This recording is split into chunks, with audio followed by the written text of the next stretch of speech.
ఇండస్ట్రీకి ఇంట్రడ్యూస్ అవుతున్న బాబాయ్ అన్నప్పుడు ఆయన దగ్గర నుంచి వచ్చిన సజెషన్స్ కానీ లేకపోతే సూచనలు కానీ ఏమన్నా తీసుకున్నారా? చెప్పారా ఆమె? అది ఆయన నాకు మెయిన్లీ ఏం చెప్పారంటే ద ఇండస్ట్రీ ఇప్పుడు ఎలా ఉందంటే people are not watching anybody. అది నువ్వు ఎవరైనా అవ్వచ్చు కానీ they are if you are not good అంటే మీరు చేసిన సినిమా బాగాలేకపోతే they you can't survive. So అని చెప్పినప్పుడు ఆయన నాకు అప్పుడు చెప్పారు ఇలా యూ కెన్ ట్రై అంటే ఇప్పుడు అమెరికాకి వెళ్ళి యాక్టింగ్ ట్రైనింగ్ తీసుకోవటం కానీ ఇక్కడ డాన్స్ కానీ ఫైట్ కానీ అవన్నీ. సో ఫైట్ ట్రైనింగ్ అయితే నేను ఎప్పటి నుంచో I used to do. So mainly ఆయన నాకు ఇలా ప్రిపేర్ అవ్వాలి, ప్రాపర్గా రావాలి, 100% ఫోకస్తో చేయాలనేది చెప్పారు అప్పుడు. ఓకే, ఆయన చెప్పినట్టు అమెరికా వెళ్ళిపోయారు. ఎన్ని సంవత్సరాలు పట్టింది మనకి?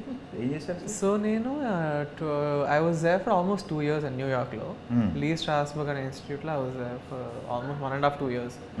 సో అది ఇన్స్టిట్యూట్లో ఉంటున్నప్పుడే I used to do a lot of అంటే అక్కడ ఉన్న నా ఫ్రెండ్స్తో నేను షార్ట్ ఫిల్మ్స్ చేయటం కానీ I used to do a lot of work just as an actor. అంటే నాకు అది బాగా హెల్ప్ చేసిందని నేను అనుకుంటున్నాను. Okay, because as an actor I think మనకి mainly confidence and experience are the 2 main factors I think.